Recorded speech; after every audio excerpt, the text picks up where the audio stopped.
ಭಗವಂತನ ಪಾದಸ್ಪರ್ಶವನ್ನು ಮಾಡ್ತಕ್ಕಂತಹ ಕಿರಣಗಳು ಅಂತಂತ ಅದನ್ನು ಆ ಏಕಾದಶಿಯಂದು ಆ ವೈಕುಂಠ ದ್ವಾರಕ್ಕೆ ಸೂರ್ಯನ ಕಿರಣಗಳು ನಮಿಸಿ ಬರ್ತದೆ ಅಂತಂತ.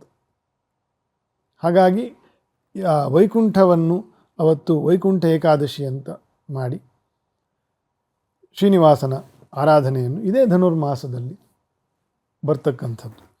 ಧನುರ್ಮಾಸದಲ್ಲಿ ಬೇಗ ಯಾಕೆ ಪೂಜೆ ಮಾಡ್ತಾರೆ ಅಂತಂತಂದರೆ ಅದು ಶಾರೀರಿಕವಾಗಿರ್ತಕ್ಕಂಥ ಪ್ರಾಕೃತಿಕವಾಗಿರ್ತಕ್ಕಂಥ ಕಾರಣಗಳನ್ನು ಹೇಳಿದ್ದೇನೆ. ವೆದರ್ ಕಂಡೀಷನ್ಸ್ನಲ್ಲಿ 3 ಹೊತ್ತು ಸ್ನಾನ, ಪೂಜೆ, ಜಪ ಇತ್ಯಾದಿಗಳನ್ನು ಮಾಡೋದು ಕಷ್ಟ. ಬೆಳಿಗ್ಗೆ ಬೇಗ ಒಮ್ಮೆ ಮಾಡಿ ಮಧ್ಯಾಹ್ನಕ್ಕೆ ಬರೀ ಆರತಿ ಸಿಗುತ್ತೆ. ಬೇಗ ಮಾಡ್ತಕ್ಕಂಥದ್ದು ಮತ್ತು ದೇಹದಲ್ಲಿರ್ತಕ್ಕಂಥ ಜಾಡ್ಯ ಏನಿದೆ ಅದು ಬೇಗ ಮಾಡಬೇಕು. ಚಳಿ ಅಂತಂತ ಮುದುರುಕೊಂಡು, ನಾನಾಗಲೇ ಹೇಳಿದ್ದೀನಿ, ಎಲ್ಲ ಹಬ್ಬಗಳು ಎಲ್ಲ ಹರಿದಿನಗಳು ಜಡವಾಗಿರ್ತಕ್ಕಂತಹ ಶರೀರವನ್ನು ಚೈತನ್ಯಗೊಳಿಸು, ಚಂಚಲವಾಗಿರ್ತಕ್ಕಂಥ ಮನಸ್ಸನ್ನು ಸ್ಥಿರಗೊಳಿಸು. ಆಯಿತಾ? ಇದಿದು ಫೌಂಡೇಶನ್. ಈ ಫೌಂಡೇಶನ್ ಮೇಲೆ ಇಡೀ ಸನಾತನ ಧರ್ಮ ಇರೋದು, ಇಡೀ ಆರೋಗ್ಯ ಶಾಸ್ತ್ರ ಇರೋದು ಇದ್ರ ಮೇಲೇ. ಇದ್ರ ಮೇಲೆ ಸಮಸ್ತ ನಮ್ಮ ಸ್ಪಿರಿಚುಯಾಲಿಟಿ ಇರೋದು ಇದ್ರ ಮೇಲೇ.